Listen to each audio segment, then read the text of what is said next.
Welcome to the second session of intervals. Today is the 40-second intervals, and basically how these intervals work is you do 40 seconds on, 20 seconds off, and then you continue that for 10 repetitions. So in total the interval lasts 9 minutes and 40 seconds, and the total amount of effort per set is 6 minutes and 40 seconds.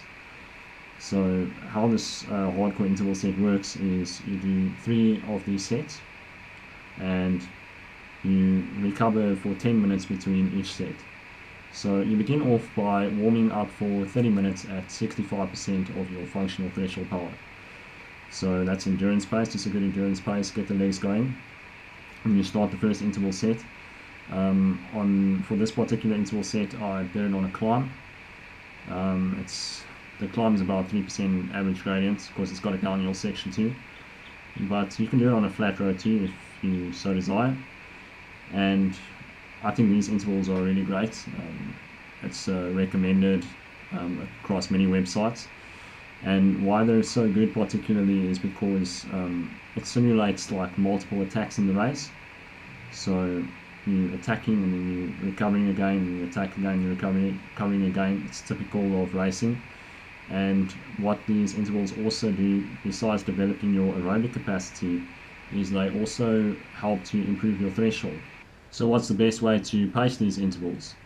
Well, the easiest way to pace it if you've got a power meter is to stay within zone 6. You don't want to go over zone 6 too often, because you're going to find if you start the first interval over zone 6 or much higher than zone 6, then you're going to suffer for the rest of the intervals. So keep it within zone 6 and don't let the power drop below zone 6 for all of the intervals. That's the goal.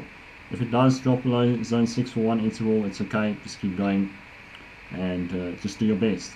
If you don't have a power meter, you're just going to hit them as hard as you can, and you're going to go by feel. You can feel if you're starting too hard.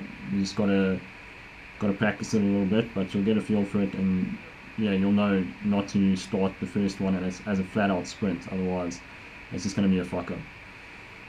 And yeah, these intervals are great, very good for saving time. It's very time effective, and it improves many facets of your fitness, and definitely perfect intervals for the time crunched athlete.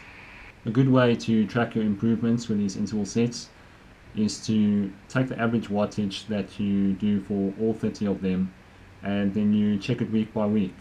And you should find that every week you get a little bit better, your average wattage goes up, and that's the normal curve. I wouldn't recommend doing these for more than 5 weeks in a row, as I do with all the other intervals, simply because you're going to find that your body will no longer adapt past that point. If you're a very good athlete, after 3 weeks your body will adapt fully and you won't need to do these types of intervals anymore, and you can switch to another type of interval. So I hope you enjoyed this video. I'm going to show you my stats from this morning so you can get a better idea of how to pace it. My minimum for zone 6 is 427 watts.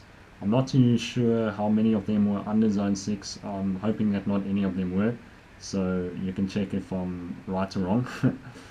And yeah, thanks for watching. Tune in for the next session next week.